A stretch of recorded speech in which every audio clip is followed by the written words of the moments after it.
تاب کے درگے تیرگی پیروی بہر توبہ درائے شباب غوی بشنو از گوش دل مثنبی مانوی در رہے صدق برتا مسمم شبی بشنو از گوش دل مثنبی مانوی در رہے صدق برتا مسمم شبی۔ بسم اللہ الرحمن الرحیم، الحمدللہ رب العالمین والصلاة والسلام علی سیدنا و مولانا محمد سید الانبیاء والمرسلین وعلی آلہ واصحابہ اجمعین، اما بعد۔ گزشتہ اس موضوع پر بات چل رہی تھی کہ حضرت سلیمان علیہ السلام کی جو انگوٹھی تھی، جس کی وجہ سے حضرت سلیمان علیہ السلام کی جن و انس پر حکومت تھی، وہ اس انگوٹھی کی برکت سے تھی۔ لیکن ایک سرکش جن نے موقع تاک کر وہ انگوٹھی چرا لی اور پھر وہ سلطنت کرنے لگا اس انگوٹھی کے بل بوتے پر۔ تو پہلے تو مولانا روم نے فرمایا تھا کہ اپنی اس انگوٹھی کا جو کہ تمہارا دل ہے حفاظت کرو، تاکہ کوئی اس دل پر قبضہ کر کے تمہارے اوپر حکومت نہ کر سکے، یہ سلیمانی تمہاری چھینی نہ جائے۔ یہ سرکش قسم کے لوگ جو ہوتے ہیں، جب ان کے پاس طاقت اور پاور آ جاتا ہے تو اس کا بہت غلط استعمال کرتے ہیں، کبھی آپ کو ہی اپنے قابو میں کرنے کی کوشش کرتے ہیں۔ تو اپنے دل کی حفاظت کرنی چاہیے، ہر کسی کو دل میں نہیں بسانا چاہیے۔ جب آپ کسی دشمن کو اپنے دل میں بسا لیں گے تو دشمن اس کا پورا فائدہ اٹھا کر آپ کو برباد کرے گا۔ تو جب کوئی ذریعہ کسی کے پاس حاصل ہو جاتا ہے تو وہ ذریعے کی وجہ سے کوئی اچھا آدمی بھی اس کے ذریعے سے حکومت کرتا ہے، برا آدمی بھی اس کے ذریعے سے حکومت کرتا ہے، لیکن دونوں کے حکومت کرنے میں فرق ضرور ہوتا ہے۔ سلیمانی آپ نے اس کا نام دیا، سلیمانی کرنا، بڑے وسیع سلطنت پر حکمرانی کرنے کا نام آپ نے رکھا ہے۔ تو سلیمان علیہ السلام جو کہ اصل سلیمان ہیں، وہ بھی اسی انگوٹھی کی برکت سے حکومت کرتے رہے، اور جن بھی جو کہ سلیمان نہیں ہیں اس نے بھی اس انگوٹھی کی مدد سے اس نے حکمرانی کی، لیکن دونوں کی حکمرانیوں میں فرق ہے۔ جیسے انسان کے نام الگ الگ ہوتے ہیں، ویسے ایک نام کے دو آدمی بھی الگ الگ مزاج کے ہو سکتے ہیں۔ تو آپ اس کی مثال دیتے ہوئے ایک حکایت یہاں پر بیان کر رہے ہیں کہ ایک شاعر بادشاہ کے پاس جاتا ہے اور کچھ اپنا کلام سناتا ہے، اور بادشاہ اس کلام سے خوش ہو کر اس کو خلعت اور سرفرازیوں سے مالا مال کرتا ہے۔ اب دیکھیں گے وہ حکایت کیا بیان کرتا ہے۔ شاعر آورد شیر پیش شاہ، بر امید خلعت و اکرام و جاہ۔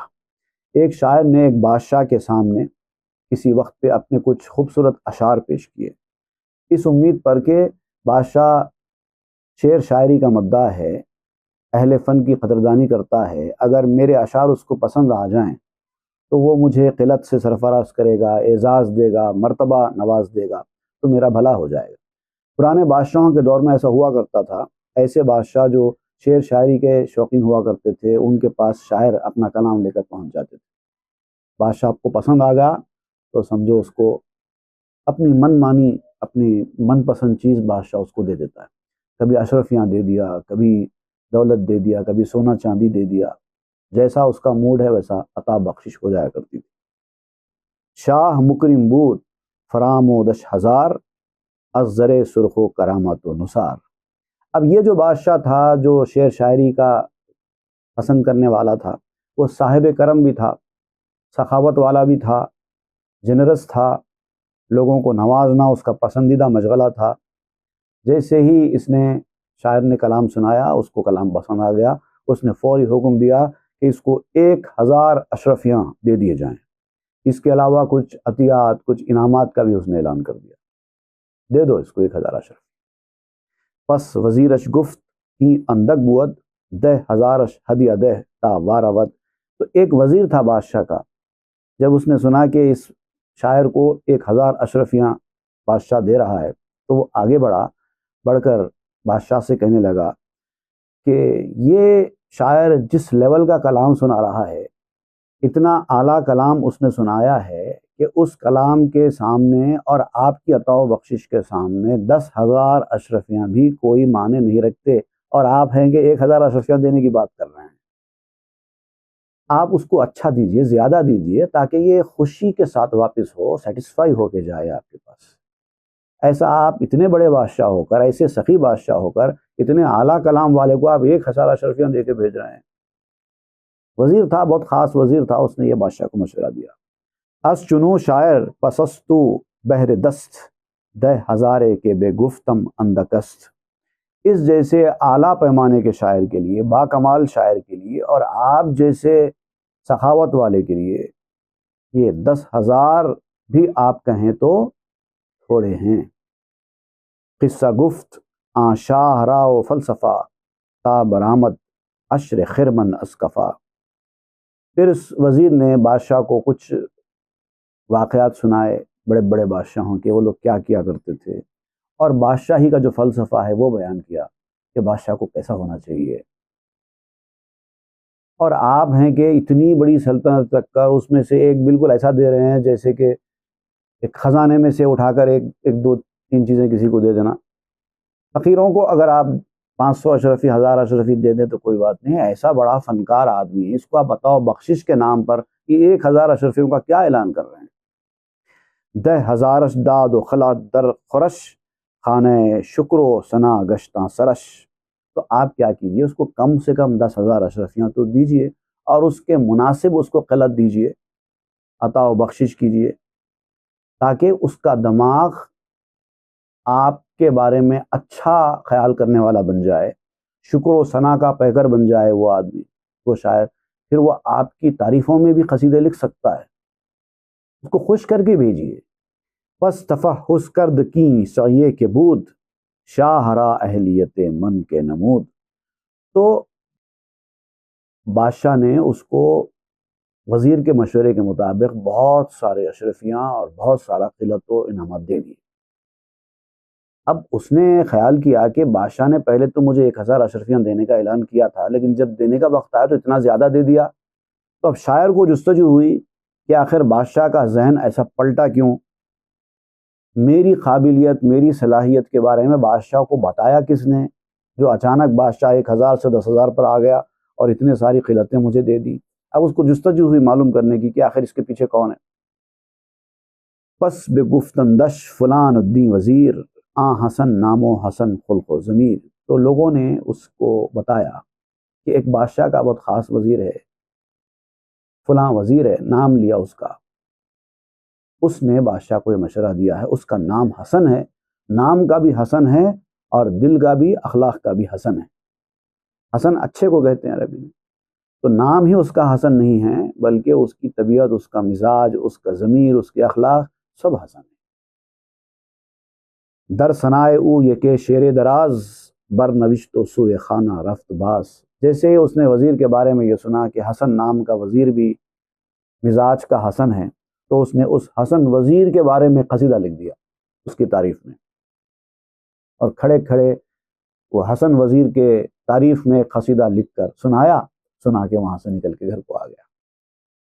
بے زبانوں لب ہما نامہ شاہ، مدح شاہ می کر دو خلعت ہائے شاہ۔ اب اس نے وزیر کی تعریف میں قصیدہ تو لکھا، لیکن وہ وزیر کی تعریف میں جو اس کا لکھا ہوا قصیدہ ہے وہ اصل میں بادشاہ کی تعریف میں لکھا ہوا قصیدہ ہوتا ہے، کیونکہ اس نے وسیلے کی تعریف کی ہے۔ تو اصل دینے والا وزیر تو نہیں تھا نا، دینے والا تو بادشاہ تھا، تو وزیر کی تعریف اس نے کی تو آٹومیٹیکلی وہ بادشاہ کی تعریف بن گئی۔ حالانکہ بادشاہ کی تعریف میں اس نے ایک لفظ بھی نہیں نکالا، لیکن وزیر کی تعریف بادشاہی کی تعریف بن گئی، کیونکہ وزیر نے سفارش ضرور کی تھی لیکن دینے والا تو بادشاہ تھا۔ تو دراصل یہ وزیر کی تعریف نہیں، بادشاہ کی عطا و بخشش کی تعریف تھی۔ بات سالے چند بہرے رزق و گشت، شاعر اس فقر و عوض محتاج گشت۔ اس کے بعد وہ شاعر چلا گیا، چند سال کے بعد یہی جو شاعر تھا کسی وجہ سے مفلسی اور تنگ دستی کا شکار ہو گیا۔ اب جتنے اشرفیاں اس کو ملے تھے وہ اپنی ضرورتیں پوری کرتا تھا، اچھی زندگی بسر کر رہا تھا، لیکن دولت کب تک رہتی ہے؟ ایک وقت کے بعد اس کی ساری دولت ختم ہو گئی اور پھر وہ شاعر مفلسی اور تنگ دستی کا شکار ہو گیا۔ گفت وقت فقر و تنگی دو دست، جستجوئے آزمودہ بہتر است۔ اب یہ بہت اہم بات یہاں پر بتائی گئی۔ تو اس نے سوچا، اس شاعر نے، کہ اس وقت میری تنگی کا دور چل رہا ہے، پریشان حالی کا دور چل رہا ہے، ایسے وقت میں مجھے کہاں جانا چاہیے؟ اس نے سوچا تو اس کے دل نے کہا کہ آزمائے ہوئے کی تلاش مناسب ہوتی ہے۔ دنیا میں یہ ایک اصول ہوتا ہے کہ آپ کو ایک جگہ سے اگر عطا و بخشش ہوئی ہے کبھی زندگی میں، تو آدمی جب ایسی صورتحال ہوتی ہے تو وہیں جاتا ہے۔ جستجوئے آزمودہ بہتر است، آزمائے ہوئے کی طرف جانا، اس کی جستجو کرنا ہی بہتر ہوتا ہے۔ ادھر ادھر جا کر اپنی ضرورت سنانے کے بجائے جو عطا و بخشش والا ہے، جس نے اس سے پہلے آپ کی ضرورت پوری کی ہے، اسی کے پاس جاؤ۔ در گہرا کاز مودم از کرم، حاجت نو راہ ہما جانب برم۔ جس دریا کو میں ایک بار آزما چکا ہوں، دوسری بار پیاس میں بھی اسی دریا کے پاس جانا چاہیے۔ جس دربار کو میں ایک بار کرم سے آزما چکا ہوں، پھر نئی ضرورت پڑے تو مجھے اسی کے پاس جانا چاہیے، اور ضرورت مجھے اسی کے پاس لے جاتی ہے۔ مانیے اللہ گفت آں سیبوے، یولی ہونا فی الحوائج ہم لدئی۔ سیبوے نام کا ایک شخص تھا جو عربی گرامر کا بہت ایکسپرٹ مانا جاتا تھا۔ گرامر اینڈ کمپوزیشن عربی کی اس کا ایکسپرٹ تھا۔ اس کا اصل نام ابو البشر عمر بن عثمان تھا، ایران کا رہنے والا تھا، اور بہت بڑے بڑے عربی زبان کے جو زبان دان ہیں اس کو ریفر کرتے ہیں عربی کے گرامر اور کمپوزیشن میں۔ اتنا بڑا آدمی تھا۔ تو اس کے حوالے سے یہاں پر مولانا روم ذکر کر رہے ہیں کہ دیکھو، سیبوے نے اللہ کے لفظ کی جو صرفی اور نحوی تحقیق کی ہے کہ اللہ کا لفظ بنا کیسے، وہ اپنی کتاب میں بیان کرتا ہے کہ اس کا یہ اللہ کا لفظ ڈرائیو کہاں سے ہوا ہے۔ اللہ کا لفظ یولی ہونا سے بنا ہے۔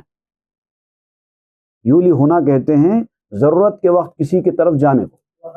جب بندے ضرورت پڑتے ہیں تو اللہ کی طرف ہی رجوع ہوتے ہیں نا، تو اسی لیے یہ لفظ اللہ یولی ہونا سے بنا ہے۔ اللہ یولی ہونا سے الہ بنا، الہ سے اللہ بنا، اس کا ذکر کرتے ہیں، کیونکہ بندے اسی کی طرف رجوع کرتے ہیں۔ بندوں کو معلوم ہے کہ اب تک میری ضرورتیں جس نے پوری کی ہیں آئندہ بھی وہی کرے گا، اسی لیے بندے اللہ کی طرف رجوع کرتے ہیں۔ گفت الہنا فی حوائجنا الیک والتمسناہا وجدناہا لدیک۔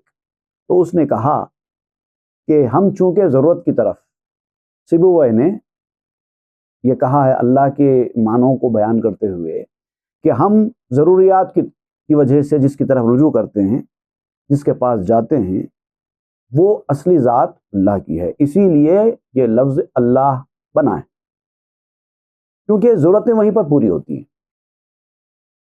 صد ہزاراں آخل اندر وقت درد، جملہ نالاں پیش آں دیان فرد۔ اور جتنے دنیا میں عقل مند آدمی گزرے ہیں، جن کو اللہ نے عقل دی ہے، عقل سلیم دی ہے، ان کا یہی طریقہ رہا ہے کہ جب بھی وہ پریشان حالی کا شکار ہوتے ہیں فوری اللہ کی طرف ہی رجوع کرتے ہیں، کیونکہ ان کو معلوم ہے کہ ضرورت یہیں سے پوری ہونے والی ہے، اور سب اسی یکتا حاکم کی طرف سر نیاز جھکاتے ہیں اور اسی کی طرف جھک کر روتے ہیں۔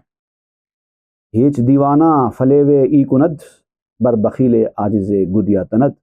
کوئی بے وقوف ہی ہوگا، کوئی نادان اور احمق ہی ہوگا کہ جو ایسے آدمی کے پاس جائے اپنی ضرورت لے کر، جو خود ضرورت مند ہے، جو خود بخیل ہے، جو خود عاجز ہے۔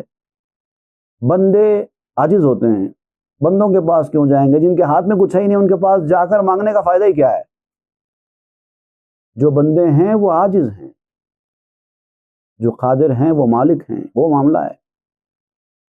گر ندی دندے ہزاراں بار پیش، آخلاں جا کہ کشی مندیش پیش۔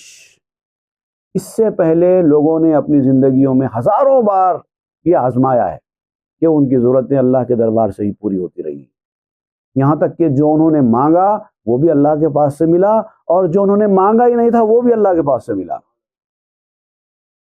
یہ طریقہ ہوتا ہے، بندوں کو پتہ ہوتا ہے کہ کس کے پاس جانا چاہیے۔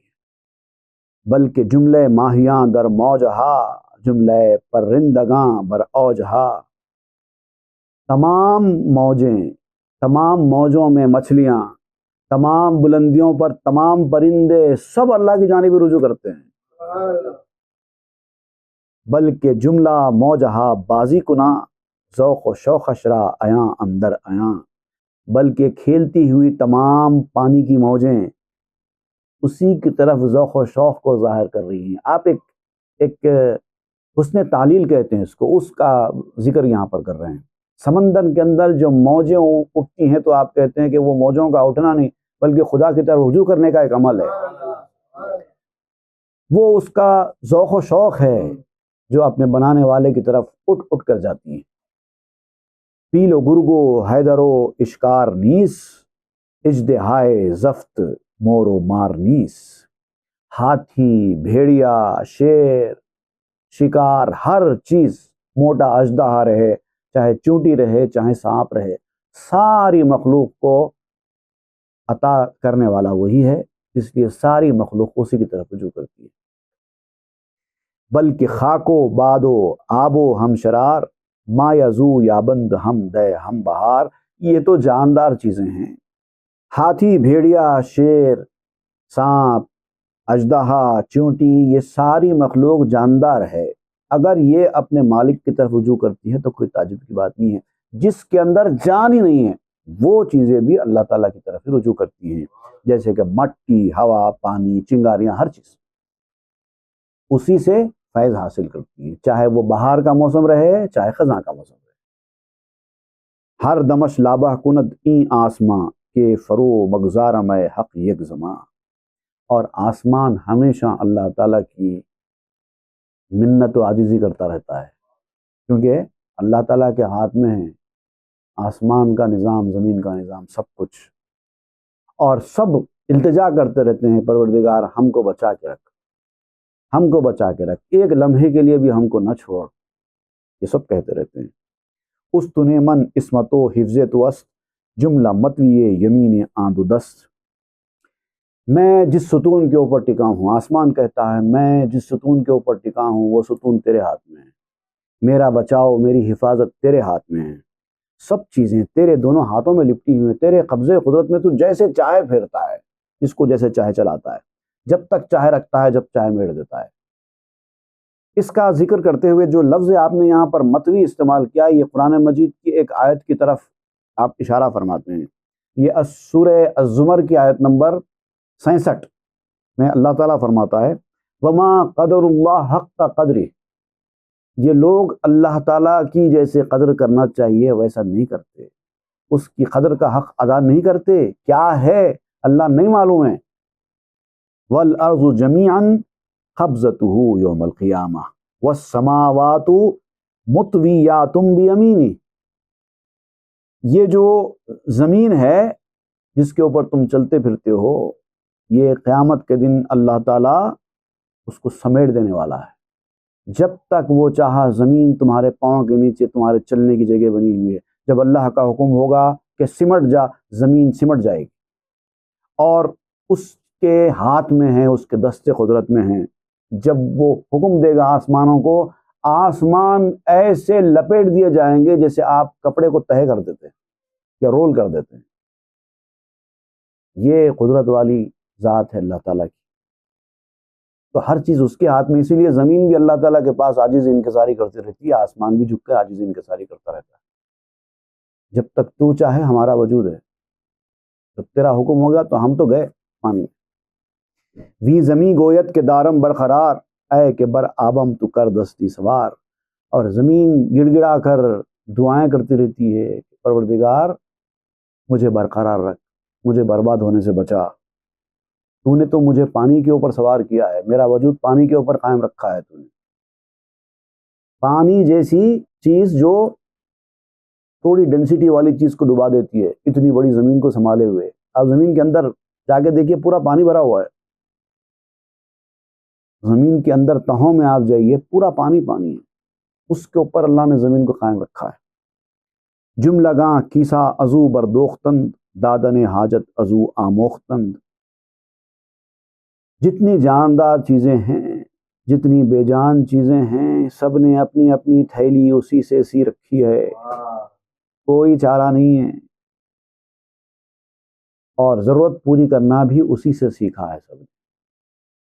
ہر نبی ازوے برآوردہ برات استعینوا منہ صبرا والصلاۃ، اور ہر نبی نے اسی سے انسٹرکشنز حاصل کیے ہیں۔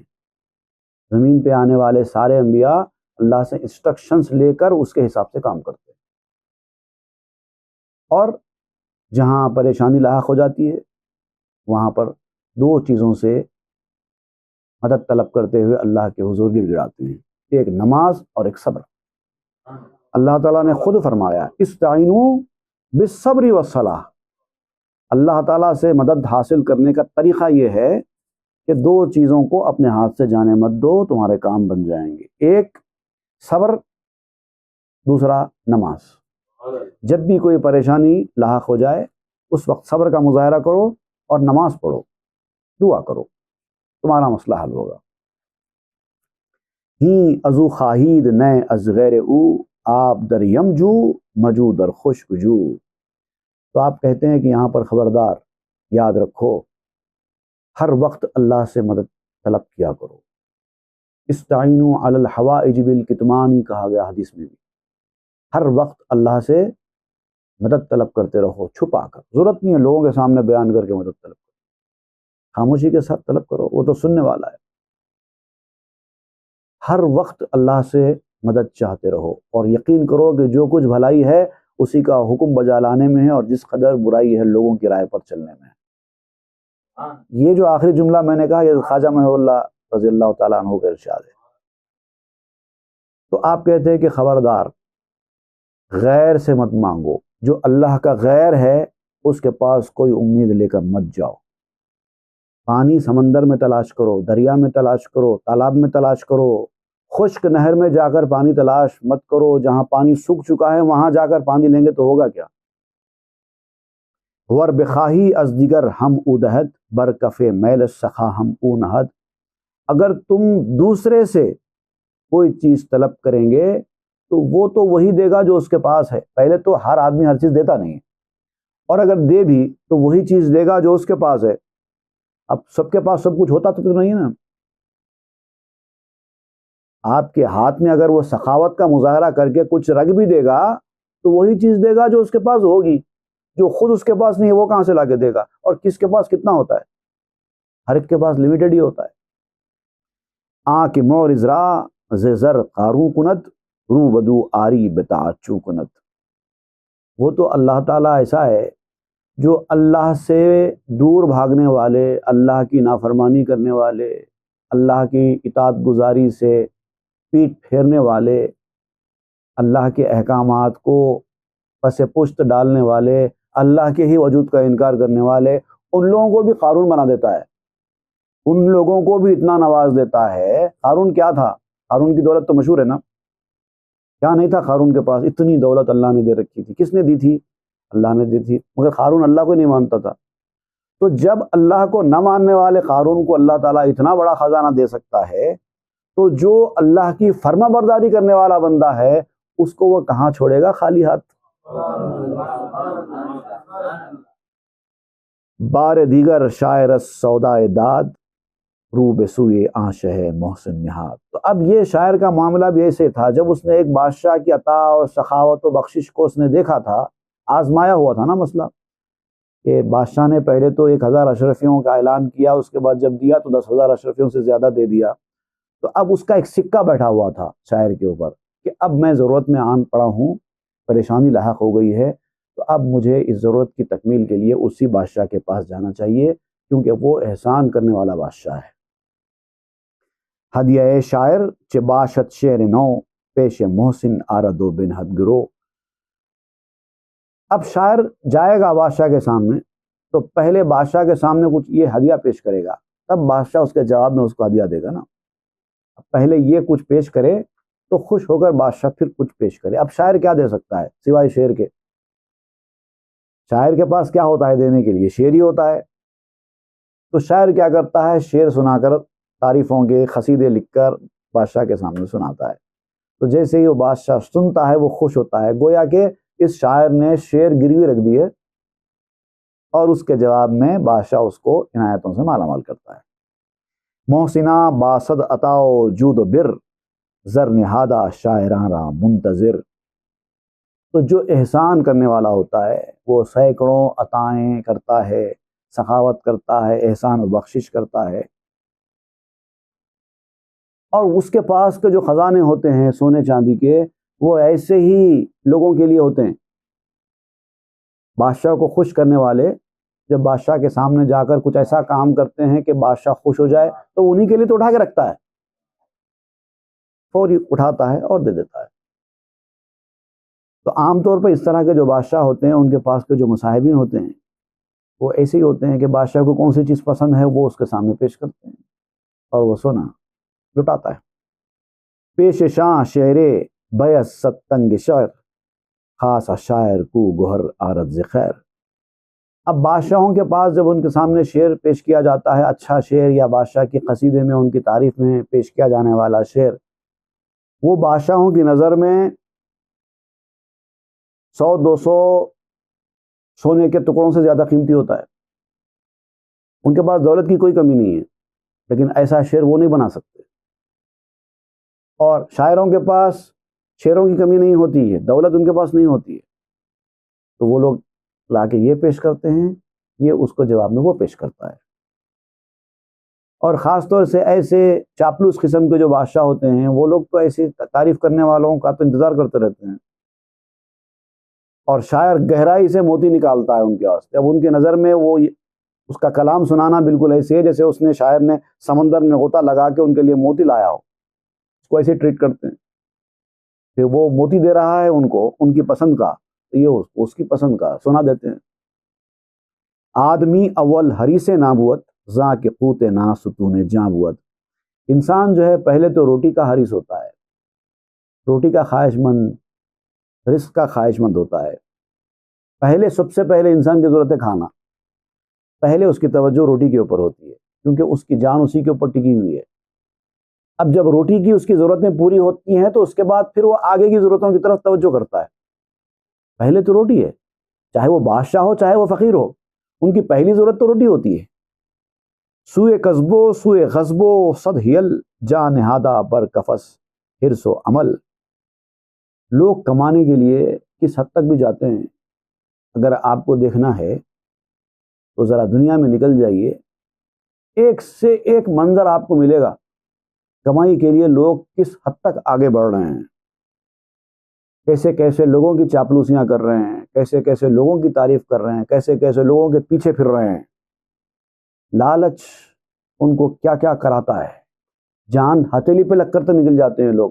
معلوم ہوتا ہے کہ جان کا خطرہ ہے لیکن کمائی کی ہرس اگر سوار ہو گئی تو خطرہ بھی مول لیتے ہیں.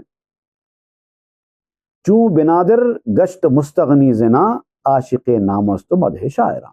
اب اگر انسان کی جو بیسک ریکوائرمنٹس ہیں وہ پوری ہو جاتی ہیں، پہلے روٹی، اس کے بعد کپڑا، اس کے بعد مکان، اس کے بعد فلاں، اس کے بعد فلاں، اس کے بعد فلاں، ہوتے ہوتے ساری ضرورتیں انسان کی جب پوری ہو جاتی ہیں اس کے بعد ان کی ضرورت پڑ جاتی ہے تعریفیں سننا. اب بادشاہ کے پاس ہر چیز ہے، کیا نہیں ہے، کسی چیز کی کمی ہے بادشاہ کے پاس نہیں ہے. اب وہ تعریفیں سننے کا خواہش مند ہوتا ہے. نام ہونا، تعریفیں ہونا، شہرت ہونا. جس آدمی کو نام کی، شہرت کی، تعریفوں کی خواہش لگ چکی ہے، سمجھ جاؤ اس کے پاس بنیادی ضرورت کی ساری چیزیں ہیں. ورنہ بنیادی ضرورت کی چیزیں نہ رکھنے والا نام اور تعریفوں کے پیچھے نہیں بھاگتا، وہ اپنے کام میں لگا ہوا ہوتا ہے. تاکہ اصل و نسل اورا بردہند، در بیان فضل او منبر نہند. اب چونکہ ان کو بنیادی طور پر جو چیزیں چاہیے وہ تو حاصل ہیں، اب ان کو نام، شہرت، عزت، اور پھر نام یہیں پر ختم نہیں ہوتا، پہلے خود کا نام، پھر اس کے بعد بچوں کا نام، پھر ماں باپ کا نام، دادا کا نام، یہ سب چلتا ہے ایک کے بعد ایک، ایک کے بعد ایک، ایک کے بعد ایک. وہ پوری نسل کو، پورے نسب کو پھلدار کرنا چاہتے ہیں. فضیلتیں بیان ہوں میری، میرا ذکر گلی گلی میں ہو، ممبروں پر میرا تذکرہ ہو، محرابوں میں میری آواز سنائی دے، اخبار میں میری فوٹو چھپے، ٹی وی پہ میرا نام آئے، یہی کرتے رہتے ہیں تاکہ کرو فرو زر بخشیے او ہم چو امبر بود ہے در گفتگو، تاکہ ان کی شان و شوکت کے قصے دنیا میں چلتے رہیں، ان کی سخاوت کا چرچا ہوتا رہے، جہاں جہاں جو جو لوگ بیٹھے انہی کے نام کا ذکر ہوتا رہے، یہ ان کی خواہش ہوتی لگتی ہے۔ انشاءاللہ اس موضوع کو ہم آئندہ کے درس میں جاری رکھیں گے۔ صلی اللہ تعالیٰ علی خیر سیدنا محمد وآلہ واصحابہ اجمعین والحمد للہ۔ تاب کے در لگے تیرگی میں روی، بہر توبہ درائے شباب غوی، بشنو از گوش دل مثنوی معنوی، در لہے صدق برتا مسمم شوی، بشنو از گوش دل مثنوی معنوی، در